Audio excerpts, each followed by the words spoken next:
цялата кампания нямаше сблъсък на идеи, нямаше сблъсък на платформи, нямаше сблъсък на политики и обединяване на политическите формации по национални приоритети за държавата. Това, което мога категорично да ви заявя, от никаква форма и начин не са разпореждани незаконно използване на специални разузнавателни средства.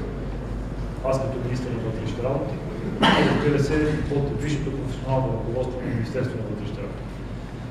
Това, което се доказа, е, че няма подобно разпореждане за незаконно използване на специални разузнавателни средства.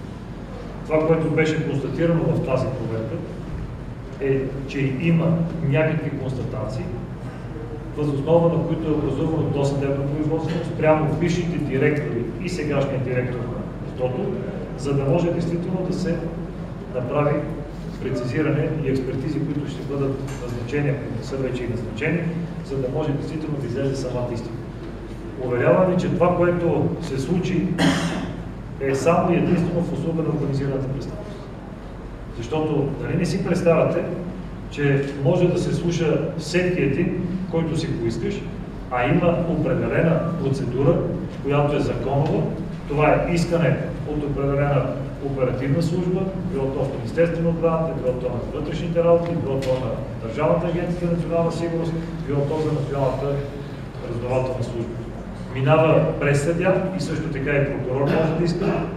След като разпише съдята, идва при министър на вътрешните работи, като директора, след като докладва даденото искане, той трябва да е направил съответната справка дали този телефон или това лице влизаме в срока, ако има продължаване, а срока не може да бъде по-дълъг от 180 дни на правното основание, за което се прилага това специално разузнавателно средство.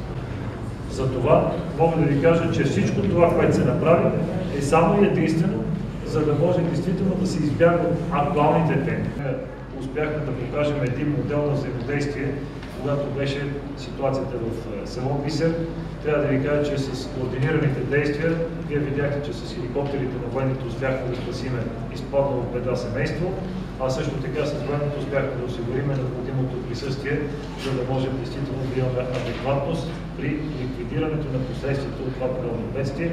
И в рамките на месеци след това ние работихме заедно с колегите от Министерството на отбраната и трябва да ви кажа, че това е формата и начина, по който трябва действително да си партнират институциите в България, когато има необходимост и действия, които трябва да бъдат предприяти с бързина, с точност и прецизност, която българската армия е.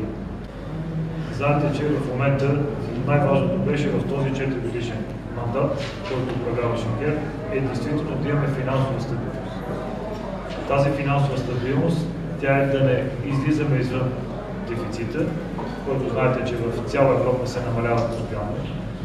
И също така да очертаем перспективата за тази среда, за бъдещи инвестиции и създаването на повече работни места. Това, което мога да ви кажа, е, че всичко, което беше в пенсионната реформа и това, което знаете 2011 година, беше увеличена възрастта за военните, за служителите от Министерството на вътрешните работи. Дори това, което се предприема в Министерството на отбраната, имаше идея да се предприеме за Министерството на вътрешните работи. Но в диалог, който проведохме с синдикатите и това, което успяхме да не правим никаква промяна, защото това щеше да създаде допълнителен вакуум, който в момента беше недопустимо да го направим. Що се касае до офицерите и сержантите от запаса да имат свой закон. Аз бих ви помолил вие да разработите един проект закон, да го обсъждаме, но това, което мога да ви кажа, е, че в момента искаме да въведеме като възможност в държавата доброволните формирования. И вие знаете, че в бедствията, в аварията, всичко това, което искаме да направим и да въведем като възможности, е точно създаването на тези доброволни формирования. И мога да ви кажа, че когато бях във Варна и се срещах с запасните офицери и сержанти, почти всичките участваха в доброволното формирование, което е организирано вече от община Варна и при необходимост с опита, който имат, да могат действително да участват в подобни мероприятия.